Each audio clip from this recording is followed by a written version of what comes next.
លោកពងនេះពពងមួយក្បាលនោះគឺពិតជាបានសម្លាប់មនុស្សជាច្រើននៅក្នុងដែនទឹកនៃដែនដីរបស់យើងតែយើងពិតជានឹងសម្លាប់វានៅក្នុងថ្ងៃនេះមែនទេលោកពងហើយមើលទៅមានតែបែបនោះបើសិនជាអ្នកពពងនៅតែហ៊ានវាប្រហារមកកាន់ដែនដីរបស់យើងទៀតជំរឿសចុងក្រោយមានតែប្រយុទ្ធនឹងសម្លាប់វាប៉ុណ្ណោះល្អណាស់លោកពងខ្ញុំរងចាំឱកាសនេះយូរហើយបើសិនជាវាហ៊ានបង្ហាញខ្លួនម្ដងទៀតនោះខ្ញុំសៀលលេយូនឹងសម្លាប់វានៅពេលនេះពេលក្មេងប្រុសម្នាក់នឹងនិយាយបែបហ្នឹងនោះសំឡេងក្រហមរបស់សត្វដែលគួរឲ្យខ្លាចបានមលឺឡើងមនុស្សគ្រប់គ្នាបានសម្លឹងទៅកាន់ចំណុចមួយមានវត្តមានរបស់សត្វដែលមិនស្គាល់ប្រភពមួយបានដដែលឡើងសត្វចម្លែកមួយនេះហាក់ដូចជាកាចវាកំណាចហើយក៏គួរឲ្យខ្លាចដូចគ្នានៅពេលវាបានបង្ហាញខ្លួនហើយវាបានផ្លុំចំហាយត្រជាក់ចេញពីមាត់បង្កក់ទូកចម្បាំងជាច្រើននៅទីនោះបរិះវ័យកណ្ដាលម្នាក់ដែលជាឪពុកក្មេងប្រុសម្នាក់នឹងនៅពេលបានឃើញក៏បាននឹងថានេះមិនមែនជាសត្វនាគពពកហោះទេតែវាគឺជាសត្វនាគសមុទ្រស្លាបខៀវក្រែងនោះជាសត្វដ៏ពិសិដ្ឋនៃកុលសម្ព័ន្ធទឹកមិនអញ្ចឹងលពុកតើគេកំពុងតែបាក់ការវាប្រហារមកកាន់ពួកយើងមែនទេក្មេងប្រុសម្នាក់នឹងនៅពេលបានដឹងក៏ខឹងបំរុងនឹងសម្រុកចូលប៉ុន្តែត្រូវបានឪពុករបស់គេហាមឃាត់លីយូនេះគឺជាសត្វដ៏ទេវភាពមួយនៅក្នុងចំណោមសត្វដ៏ទេវភាពទាំង10នៃវីរហស្ថានកម្រិតនៃការដាំដុះរបស់វាខ្ពស់ណាស់ឯងមិនស័ក្តិសមនឹងវាទេទុកឲ្យពងជាអ្នកដោះស្រាយជាមួយនឹងវាក៏ហៅដៃធាក់មួយជើងបាញ់រាងកាយចូលទៅសត្វដេរឆាំងហ៊ានបង្ហាញខ្លួននៅលើដែនដីរបស់ខ្ញុំកាប់មួយដាវចូលទៅថែមពីបិដាប៉ុន្តែដូចជាមិនអាចធ្វើអ្វីវាបាននោះទេក្រោយពីវាទះមួយក្រញាំគាត់ក៏បានធ្លាក់ចូលមកខាងក្រោមលើពីនឹងទៅទៀតវាថែមទាំងបំលាស់ទីដេញតាមវាប្រាគាត់ជាមួយនឹងរូបរាងដ៏ធំសត្វនាគស្លាបខៀវបែកជាអាចបំលាស់ទីបានចឹងលឿនធ្វើឲ្យពុកក្មេងប្រុសម្នាក់នោះមានការចាប់រាល់ចលនាដែលត្រូវបានបញ្ចេញនៅវាថែមទាំងបានបន្សល់នៅសម្ពាធគួរឲ្យខ្លាចបំផឹងរាងកាយរបស់គាត់ធ្លាក់ចូលមកលើទូកវិញនៅមិនទាន់អស់ទេត្រូវដានស្លាបក្រហមចាញ់ម្ដងទៀតតកកជាច្រើនបានធ្លាក់ចុះបង្កក់មនុស្សដែលនៅខាងក្រៅរឿងមួយនេះក៏បានធ្វើឲ្យពុកក្មេងប្រុសម្នាក់នោះខឹងហើយបិសាចនាគខៀវមុននេះខ្ញុំគឺបានអត់ធ្មត់នឹកគិតថាឯងគឺជាសត្វដ៏ទេវភាពនៃកុលសម្ព័ន្ធទឹកខ្ញុំគឺមិនបំពេញនោះទេក៏ប៉ុន្តែនៅពេលនេះឯងដូចជាបានដើរលើបន្ទាត់នៃការអត់ធ្មត់របស់ខ្ញុំហើយគាត់បានលន់ចូលទៅពង្រីកដៃឬក៏ចាក់ចូលក្បាលរបស់វាសត្វនាគស្លាបខៀវមួយនេះមិនមែនធម្មតាឡើយវាបានមកផ្ទុះធម្មពលបន្តមកក៏ទះគាត់មួយដៃម្ដងទៀតមួយដៃមុនបុករុំជាមួយមួយដៃក្រោយនេះឪពុកក្មេងប្រុសម្នាក់នឹងរងរបួសមិនស្រាលនោះទេបើទោះបីជាបែបនឹងក៏ដោយវាគឺបានធ្វើឲ្យគាត់ខឹងរួចទៅហើយស្របពេលដែលជាមួយដំណក់របស់គាត់បានធ្លាក់ស្រក់ចុះធម្មពលរបស់គាត់ក៏បានផ្ទុះចេញពីខាងក្រៅមកខាងលើបញ្ចេញបច្ចេកទេសវល់គ្រប់រំដាប់មេកែវភ្នែករបស់គាត់កំពុងតែឆេះដែលពន្លឺពណ៌បៃតងទាញវាចុះមកក្រោមឲ្យខ្ញុំអំណាចនៃវល់គ្រប់រំដាប់មេនេះគឺខ្លាំងមិនអន់ឡើយនេះសមុទ្រស្លាបខៀវត្រូវបានទាញចុះមកខាងក្រោមតែថាក្រោមកម្លាំងនៃវាបានបញ្ចេញវាបានទប់ខ្លួននៅកណ្ដាលអាកាសបង្កើតបានទៅជាសម្លេងផ្ទុះបន្ទាប់មកវាបែកជាអាចបំបែកវល់គ្រប់រំដាប់មេរបស់គាត់បាននេះគឺជារបួសទី3ហើយឈាមមួយម៉ាត់បានកកចេញពីមាត់ឈាលេយូនៅពេលបានឃើញបែបនោះគេស្រែកដោយកំហឹងបន្ទាប់មកក៏យាដាននៅក្នុងដៃគប់វាពេញមួយទំហឹងដែលនាំជោគទៅជាមួយនឹងសម្រែកនិងធម្មពលដ៏ខ្លាំងក្លាមួយដៃនេះបាញ់ចូលទៅបង្កើតបានជាសម្លេងផ្ទុះពេញមេឃហើយវាក៏បានផ្ដល់ឲ្យនៅរបួសដល់នាគស្លាបខៀវផងដែរការឈឺចាប់មួយនេះបានធ្វើឲ្យនាគស្លាបខៀវមានកំហឹងវាបានបែកក្បាលចូលមកព្រោះចំហាយត្រជាក់ដល់ឆ្អឹងទៅកាន់លេយូពីចម្ងាយក៏ប៉ុន្តែមិនឆ្ងាយប៉ុន្មានកម្លាំងដែលដូចគ្រាប់បែកក៏បានផ្ទុះឡើងអាសាដេរេឆានឯងចង់ធ្វើបាបកូនប្រុសរបស់យើងឯងក្រវែងមួយដាវរបស់គាត់ចូលទៅនេះគឺជាអំណាចកម្លាំងដែលមានទាំងអស់របស់គាត់មួយផ្លែដាវនេះវាគឺជាកម្លាំងដែលខ្លាំងលើសពីកម្លាំងដែលគាត់ធ្លាប់បានបញ្ចេញកាលពីពេលមុនក្បាលរបស់បាសីបិសាចនាគស្លាបខៀវបានដាច់ចេញពីខ្លួនរាងកាយនាគដែលគ្មានក្បាលនោះក៏បានធ្លាក់ចូលទៅក្នុងទឹកដូចគ្នាឈៀលេយូបានរត់មកគ្រាឪពុកស្របពេលដែលកូនចៅរបស់គាត់ម្នាក់ក៏បានមកសម្ដែងនឹងការព្រួយបារម្ភនេះគឺជាសត្វដ៏ទេវភាពនៃកុលសម្ព័ន្ធទឹកកុលសម្ព័ន្ធទឹកគួរតែមិនទុកឲ្យរឿងនេះរំលងទៅដោយងាយនោះទេរឿងនេះឪពុករបស់ឈៀលេយូក៏បានដឹងដូចគ្នានេះគឺជាចេតនាដើមរបស់កុលសម្ព័ន្ធទឹកដែលគេធ្វើបែបនេះដើម្បីបាននៅលេសមួយនឹងធ្វើសង្គ្រាមជាមួយនឹងពួកយើងឈៀលេយូបានសម្លឹងមើលមេឃនិយាយពាក្យច្រើនម៉ាត់នៅក្នុងចិត្តដោយសារតែអត្រិដ៏ទេវភាពបានបាត់ខ្លួននេះគឺជាមូលហេតុដែលកុលសម្ព័ន្ធទឹកមានភាពក្លាហានចឹងនេះឪពុករបស់គេបានទះស្មានេះវាគួរតែជាឧបសគ្គរបស់ព្រះដែលបានប្រគល់មកកាន់ពួកយើងឲ្យពួកយើងលុតដំធ្វើការឆ្លងកាត់វាមើលទៅបញ្ហាដ៏ធំនៃវីរហស្ថានក៏គួរតែគេនឹងកំពុងតែកើតឡើងហើយគាត់គឺនិយាយបែបនេះតែថាគាត់ក៏បានក្រួយក្បាលនឹងនិយាយពាក្យជាមួយដែលឈេលេយូបាននិយាយដូចគ្នាអត្រិដ៏ទេវភាពតើពេលនេះអ្នកនៅទីណាទៅទាំងអស់នេះគ្រាន់តែជាដើមឈុតឆាកនៃសាច់រឿងតែប៉ុណ្ណោះឥឡូវយើងចូលមកនិយាយរឿងគ្រប់យ៉ាងដែលនៅក្នុងសាច់រឿងទាំងអស់សាច់រឿងទាំងមូលនេះគឺកើតឡើងនៅក្នុងវីរហស្ថានដ៏ធំនេះគឺជាវីរហស្ថានដ៏អស្ចារ្យវីរហស្ថានដ៏ធំនៃជើងមេឃនេះគឺជាចម្រុករបស់ត្រកូលធំៗទាំង5ក្នុងនោះគឺមានទីក្រុងរហូតដល់តែ480នោះគឺជាសាច់រឿងដែលអស់រយៈពេលរាប់រយឆ្នាំទៅហើយដែលកុលសម្ព័ន្ធទាំងអស់នោះនិងត្រកូលធំៗទាំងអស់នឹងតែងតែឆ្លោះប្រកែកគ្នាសមរភូមិនៃការសម្លាប់រង្គាលតែងតែកើតឡើងម្ដងជាពីរដងឥតឈប់ឈរចំនួននៃពូជសាសន៍ទាំងអស់នឹងបង្កើតបានទៅជាសង្គ្រាមនាំមកនូវទុក្ខវេទនានិងភាពវឹកវរដល់សត្វលោកទាំងអស់ដំណើរមួយរយៈក្រោយមកទៀតមានបរិសម្នាក់ដែលមានឈ្មោះថាសនងបានលេចមកឡើងជាមួយនឹងអំណាចធាតុទាំង5នៃគុណធម៌ទាំង5គាត់បានបង្រួបបង្រួមត្រកូលទាំង5ជាមួយនឹងទីក្រុងទាំង480ធ្វើឲ្យវីលហោស្ថានទាំងមូលទទួលបាននូវសុខសន្តិភាពលើកពីនឹងទៅទៀតមនុស្សគ្រប់គ្នាបានគោរពនិងលើកដំកើងឲ្យគាត់ប្រែខ្លាយទៅជាព្រះចៅអត្រិដ៏ទេវភាពតែថាសន្តិភាពនោះគឺមិនយូរទេក្រោយពីអត្រិសនងបានចាក់ចេញពីទីក្រុងអត្រិទេវៈភាពច្រវកច្បល់និងចលាចលបានកាត់ឡើងម្ដងទៀតបន្ទាប់ពីគាត់បានបាត់ខ្លួនអស់រយៈពេល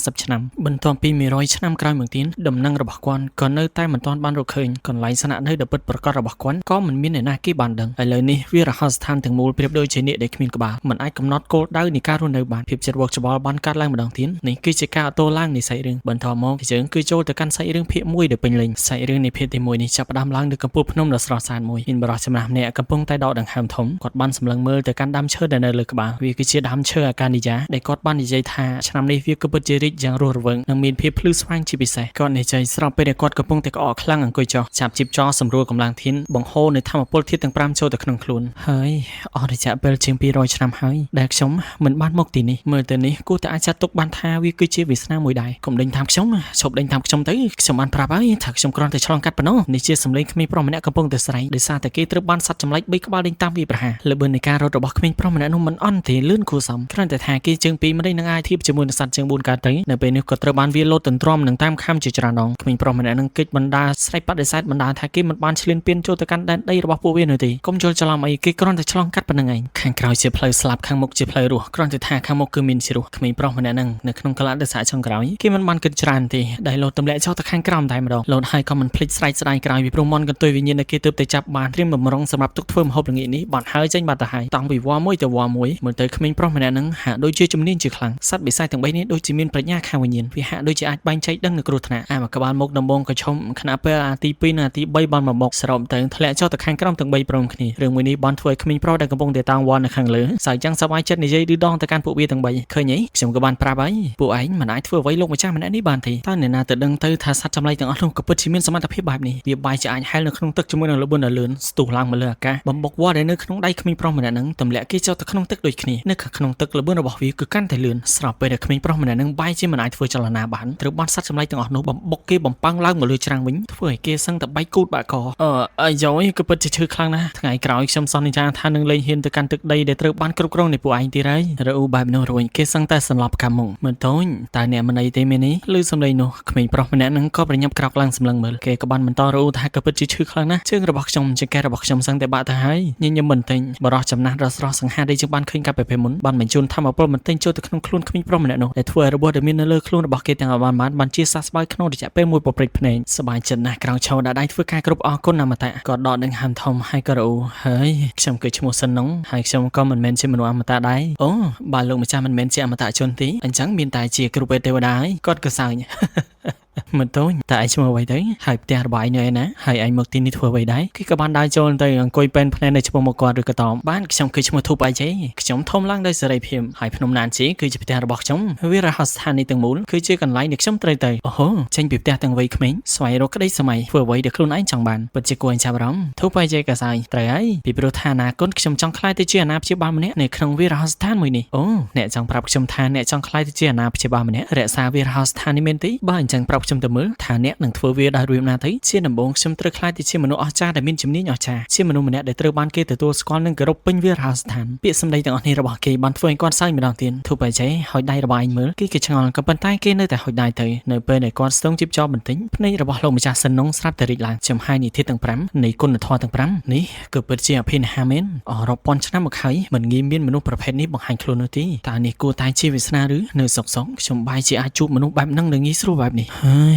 យធូបអីជេខ្ញុំគឺមានរឿងមួយចង់ពឹងឯងតែឯងអាចធ្វើវាសម្រាប់ខ្ញុំបានទេជាច្រើនឆ្នាំមកហើយខ្ញុំគឺបានធ្លាក់ដាវមួយចូលទៅក្នុងបាតជ្រោះនៃច្រាំងនេះតើឯងអាចយកវាឲ្យខ្ញុំបានឬក៏អត់ដំបងឡាយធូបអីជេរៀងស្ទាក់ស្ទើរបន្តិចពីព្រោះមិញគេទើបតែគេចផុតពីសេចក្តីស្លាប់ដោយសារតែសត្វចម្លែកទាំង3ក្បាលនោះលោកម្ចាស់សិនណុងនៅពេលហ្នឹងគាត់បានបង្ហាញក្របថ្នាំមីក្រូមប្រាប់ទៅកាន់ធូបអីជេថាបើសិនជាឯងមានបញ្ហាអ្វីនៅក្រោមទឹកក្របថ្នាំមីក្រូមនេះគឺអាចជួយឯងបានគ្រាន់តែលើបែបហ្នឹងធូបអីជេក៏បានងក់ក្បាលយល់ព្រមធ្វើនៅភារកិច្ចមួយនោះដែលបានលោតទម្លាក់ខ្លួនចុះចូលទៅក្នុងទឹកភ្លាមសម្ដៅទៅកាន់ទីជម្រៅនៅជ្រៅក្រោមទឹកអ្វីដែលមិននឹកស្មាននោះគ្រាន់តែវត្តមានរបស់ធូបអីជេបានចូលទៅដល់ក្នុងទឹកសត្វចម្លែកក៏បែបពេលមុនក៏បានហិតដឹងនៅក្លិនរបស់ធូបអីជេវាបានដេញទៅតាមពីខាងក្រោយជុលបំប៉ាំងធូបអីជេឡើងទៅលើផ្ទៃទឹកនិងជុលបំបុកគេទម្លាក់ចុះទៅខាងក្រោមអ្វីដែលចម្លែកនៅខាងក្រោមផ្ទៃទឹកជាងបានឃើញសត្វក្តាន់ដែលមានខ្សែឈាមភ្លោះត្រូវបានអ្នកណាម្នាក់ដាក់ច្រវាក់គេនៅខាងក្រោមនោះនៅពេលនេះវាក៏បានក្រោកឡើងរួចហើយក៏សម្លឹងមើលធូបអីជេដែលកំពុងតែត្រូវបានសត្វចម្លែកមនុស្សវាប្រហារលើពីនឹងទៅទៀតវាថែមទាំងបានចេញមុខរារាំងសត្វចម្លែកទាំង3ក្បាលអនុញ្ញាតឲ្យធូបអីជេសម្ដៅទៅកាន់ដើមមួយដើមដែលកំពុងតែត្រូវបានដោ ដោតជាប់នៅក្រោមបាតសមុទ្រសត្វក្តាន់ដែលមានខ្សែឈាមនេះមើលទៅមិនអាចទប់ទល់ជាមួយនឹងសត្វចម្លែកទាំង3ក្បាលនោះបានទេសំឡេងស្រែកនៃការឈឺចាប់របស់វាបានមើលឡើងពេញផ្ទៃទឹកធូបបែចែដែលលើសំឡេងស្រែកបានសម្លឹងមើលក៏ឃើញហេតុការណ៍នោះដូចគ្នាមិនកើតទេគាត់ជួយខ្ញុំត្រូវតែបញ្ញាប់ទៅជួយគាត់វិញធូបបែចែបានព្យាយាមដកដាវដែលកំពុងតែដោតជាប់នឹងដីអ្វីដែលមិននឹកស្មានដល់ដាវនេះមិនងាយក្នុងការដកនោះឡើយកម្លាំងទាំងអស់ដែលមានធូបបែចែបានព្យាយាមបញ្ចេញដើម្បីអាចដកដាវមួយដើមនោះបានតែថាវាក៏នៅតែមិនងាយស្រួលគ្រាន់តែប៉ុណ្្នឹងក្តីក៏មិនអាចបញ្ឈប់ធូបបែចែបានគេបានព្យាយាមដកហើយដកទៀតដែលធ្វើឲ្យមជ្ឈដ្ឋាននៅក្រោមទឹកបានញ័ររំជួយរលកនៃធម្មពលជាច្រើនដងបានសាយភាយចេញពីដាវបើចឹងក្រឡេកទៅមើលសត្វក្តាន់មានខ្សែឈាមភ្លោះសឹងតែត្រូវស្លាប់បាត់បង់ជីវិតដោយសារសត្វចម្លែកទាំង3ក្បាលនោះទៅហើយធូបបែចែបានដឹងថាមិនអាចនៅតែបន្តបែបនេះនោះទ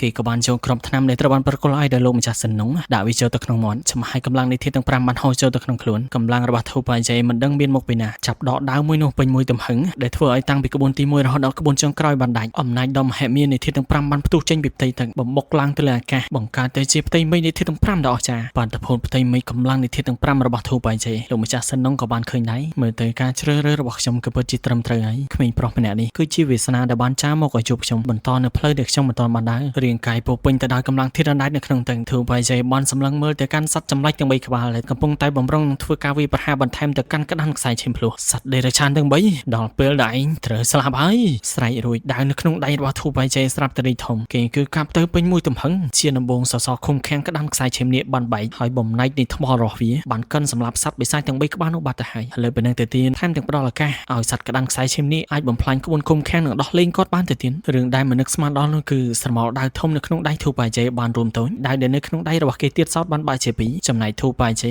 គឺបានសន្លប់នៅក្នុងទឹកនៅពេលដែលឃើញបែបហ្នឹងសត្វក្តាន់ដែលមានខ្សែឈាមភ្លោះបានហក់ទៅខំដាវនិងចាប់យករាងកាយរបស់ធូបបែចែលោតឡើងមកខាងលើវិនាទីបន្ទាប់គេគឺចាប់បានភ័យហើយដាវនេះត្រូវបានបាក់ដោយសារតែខ្ញុំតើធ្វើចាំមិនទៅមិនកើតទេខ្ញុំគួរតែប្រញាប់យកដាវនេះឲ្យទៅកាន់លោកម្ចាស់សិននោះរួចឲ្យសុំទោសគាត់ដែលខ្ញុំបានធ្វើបាក់ដាវរបស់គាត់មុនពេលដែលទៅដល់ធូបបែចែបានលើសំឡេងខ្លីមួយដ៏រំដំចិត្តនេះគឺជាការផ្លុំរបស់លោកម្ចាស់សិននោះហើយបន្ទាប់ពីគេបានទៅដល់ហើយគេសឹងតែមិនចង់ហ៊ានចុះពីលើក្នុងក្តារនោះទេពីព្រោះដាវដែលនៅក្នុងដៃគេគឺបានបាក់ដោយសារតែខ្លួនតែថាបន្ទាប់ពីបានឃើញដាវមួយនោះមានការចងចាំមួយបានធ្វើឲ្យក្បាលរបស់គាត់ឈឺហើយឈាមមួយម៉ាត់ធំបានកកចេញពីមាត់របស់លោកម្ចាស់សិននោះធ្វើឲ្យធូបបែចែស្រាប់តែបានសារភាពទោសកំហុសភ្លាមៗថានេះគឺជាការធ្វើប្រហែសរបស់គាត់ដែលធ្វើឲ្យដាវរបស់លោកម្ចាស់សិននោះបានបាក់គាត់សៃរួចគាត់និយាយឈាមមួយម៉ាត់នេះមិនមែនដោយសារឯងឡើយពេញមួយជីវិតនេះខ្ញុំគឺបានសារលបងនៅជាតិពុលជាច្រើនយ៉ាងនៅពេលដែលពួកវាធ្វើទុកម្ដងខ្ញុំគឺតែងតែបែបហ្នឹងឯងឆាប់នឹងដូចគ្នាខ្ញុំនឹងប្រែងខ្លាយទៅជាថ្មកុំសង្ស័យអីខ្ញុំគឺបានរស់នៅជាង200ឆ្នាំទៅហើយនេះគឺចាត់ទុកថាគ្រប់គ្រាន់ហើយធូបបែចែខ្ញុំក៏នៅតែមានកិច្ចការមួយទៀតចង់ឲ្យឯងធ្វ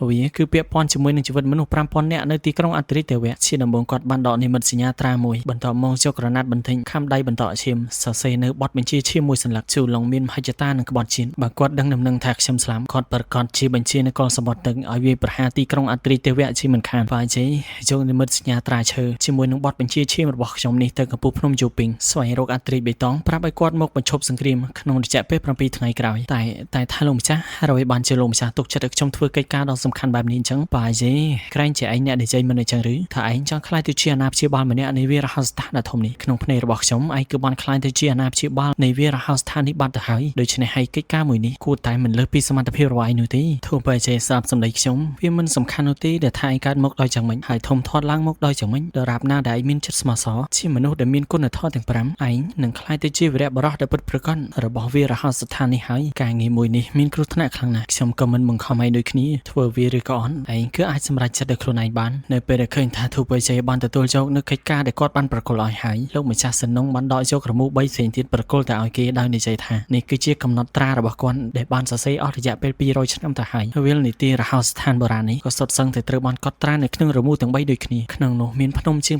700និងមានទីក្រុងជាង480ប្រវត្តិនិងទីតាំងនៃរុក្ខជាតិកម្រអរិយសត្វសាហាវសុទ្ធសឹងតែត្រូវបានកត់ត្រាយ៉ាងលម្អិតនៅក្នុងរមូរទាំង3មានរមូរទាំង3នៅលើវារហោស្ថាននេះឯងទៅទីណាក៏មិនអាចវង្វេងបានដែរហើយបើសិនជាថ្ងៃណាមួយឯងអាចទៅកន្លែងដែលមិនមាននៅក្នុងរមូរនេះឯងក៏អាចកត់ត្រាបន្ថែមបន្ទាប់ពីខ្ញុំរឿងមួយទៀតដែលខ្ញុំចង់ប្រាប់ដោយសារតែដានធាតុរបស់ខ្ញុំបានខូចទៅហើយដូច្នេះហើយខ្ញុំមិនអាចផ្ទេរកម្លាំងធាតុទាំងអស់របស់ខ្ញុំឲ្យទៅកាន់ឯងបានទេជំនួសមកវិញខ្ញុំនឹងប្រគល់គ្រាប់ថ្នាំទាំង16គ្រាប់នេះឲ្យទៅកាន់ឯងវាគឺជាគ្រាប់ថ្នាំដែលត្រូវបានចម្រាញ់ដោយខ្ញុំផ្ទាល់ត្រូវចាំថារាល់គ្រាប់ថ្នាំនីមួយៗគឺមានធម៌ពលខ្លាំងណាស់បើមិនទាន់ដល់កលៈទេសៈចុងក្រោយទេគួរតែកុំប្រើវាអីស្ដាប់ការរៀបរាប់របស់លោកម្ចាស់សិននងធ្វើឲ្យធូបបែចែរបស់យើងស្រក់ទឹកភ្នែកល្អិតហេតុអ្វីបានចែងស្រក់ទឹកភ្នែកគេជុំសសិទ្ធរួចហើយក៏និយាយក្រោយពីយើងបែកគ្នាលើកនេះប្រហែលជានឹងលេងអាចជួបគ្នាម្ដងទៀតហើយនេះគឺជាមូលហេតុដែលខ្ញុំនឹងយំមនុស្សតែងតែមកបន្តមកក៏ទៅវិញពិភពលោកគឺប្រែប្រួលដូចជា ពពកដែលរសាត់ដូច្នេះហើយហេតុអ្វីត្រូវសោកសៅចំពោះរឿងនេះទៅហើយវាគឺពិតជាល្អណាស់ដែលបានជួបឯងនៅពេលចុងក្រោយនៃជីវិតរបស់ខ្ញុំសូម្បីតែដើមឈើអាកាឌីចានេះឆ្នាំនេះក៏បានរីកជាពិសេសជូនដំណើរខ្ញុំដែរអូមែនហើយខ្ញុំគិតនៅតែមានរឿងមួយទៀតចង់ពឹងឯងដដែលយកដាវបាក់មួយនេះទៅតាមខ្លួនបែងទៅប្រសិនបើជាឯងជួបទេពអប្សរមួយដែលមានឈ្មោះថាគង់សាំងសូមប្រគល់វាទៅឲ្យនាងហើយឯងជួយឡើងទៅបេះផ្កាប៊ីកូនីចានេះសម្រាប់ខ្ញុំមួយទងឥឡូវនេះបានទេជូនទឹកភ្នែកដែលកំពុងតែហូររបស់គេរួចហើយធូបបច្ច័យបានលោតឡើងទៅកាច់ផ្កាមួយទងបំរុងនឹងមានចេតនាប្រគល់ឲ្យគាត់នៅពេលដែលគេក្រឡេកមកខាងក្រោយវិញរាងកាយដែលរស់រវើករបស់គាត់នៅពេលនេះក៏បានប្រែក្លាយទៅជាថ្មរឹងបាត់ទៅហើយពាក្យផ្ដាច់ផ្ដាំគឺបាននិយាយរួចហើយក៏ប៉ុន្តែពាក្យលាគឺមិនទាន់បាននិយាយនោះទេលោកម្ចាស់សិននងបានចាក់ចែងនៅបែបនេះធ្វើឲ្យចម្រៀងនៃមនោចេតនាមួយបានបន្លឺឡើងជោគផ្កាដែលបានកាញ់ហើយដាក់លើរូបសំណាករបស់គាត់ធូបបច្ច័យបានលុតជង្គង់មកខាងសន្យាថាគេនឹងធ្វើកិច្ចការដែលត្រូវបានប្រគល់ឲ្យដោយលោកម្ចាស់សិននងរហូតដល់តែបានសម្រេចជាមួយនឹងសម្លេងតន្ត្រីដ៏ពិរោះប៉ុន្តែសោកសៅសាច់រឿងបានកាត់មកកាន់កន្លែងដ៏សែនឆ្ងាយនៅលើជ្រោះនៃច្រាំងថ្មចោតមានមនុស្សស្រីម្នាក់ដែលស្អាតដូចជាទេពអប្សរឈរសម្លឹងទៅកាន់ទីឆ្ងាយទោះបីជាសាច់រឿងមិនប្រាប់ក៏យើងប្រហែលជាអាចស្មានដឹងថា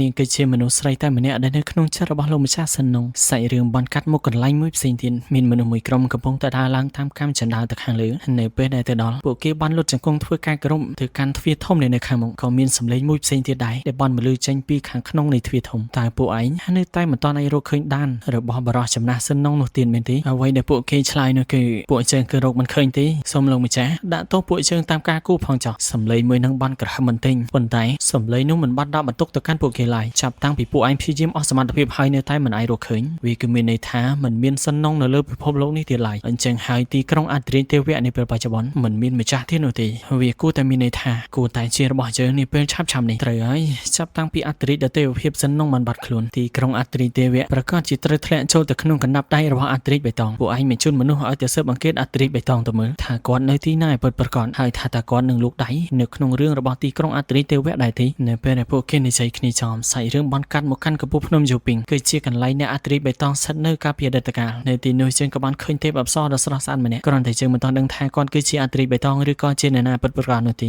សាច់រឿងនៅពេលនេះត្រូវបានបញ្ចប់ខណៈពេលដែលធូបហើយជ័យរបស់យើងទៅដល់ទីនោះនឹងមកបរិះគ្នារឿងនេះគឺជារឿងដែលខ្ញុំចាំ 3-4 ឆ្នាំហើយទីបំផុតគឺបានចេញល្អមើលគួរសមខ្ញុំក៏ចូលចិត្តសាច់រឿងនឹងដែរគ្រាន់តែថាដំបូងរៀងញ៉ៃញ៉ៃបន្តិចប៉ុន្តែអីទេខ្ញុំនឹងព្យាយាមសម្រាយឲ្យតទីជុលនឹងនេះគឺជាសាច់រឿងដែលកើតឡើងនៅក្នុងវាលហោស្ថានធំហើយនៅក្នុងវាលហោស្ថានប្រៀបដូចជាពិភពលោកមួយហ្នឹងគឺមានគ្រួសារតែ5ទេជាគ្រួសារធំទាំង5ក្នុងគ្រួសារធំទាំង5ហ្នឹងក៏មានកុលសម្ព័ន្ធតូចៗច្រើនដែរបច្ចុប្បន្ននេះគឺចេញពីចំណុចធំហើយគឺជាកុលសម្ព័ន្ធទឹកជាមួយនឹងមនុស្សនៃទីក្រុងអត្រិទេវៈទីក្រុងអត្រិទេវៈឬក៏ទីរហោស្ថានទាំងមូលកាលពីពេលមុនគឺញ៉ៃញ៉ៃបន្ទាប់មកមានមនុស្សម្នាក់បានបង្ហាញខ្លួនគឺជាលោកម្ចាស់សិននងនឹងនៅពេលគាត់បានបង្រួបបង្រួមវាលហោស្ថាននឹងទាំងមូលគ្រួសារទាំង5បូករួមជាមួយនឹងកុលសម្ព័ន្ធតូចៗជាច្រើនផ្សេងទៀតក៏បានលើកគាត់ធ្វើជាអត្រិទេវៈហើយឥឡូវនៅពេលគាត់ស្លាប់ទៅសង្គ្រាមដែលមានកាលពីអតីតកាលនឹងកើតឡើងសារជាថ្មីវិញម្ដងទៀត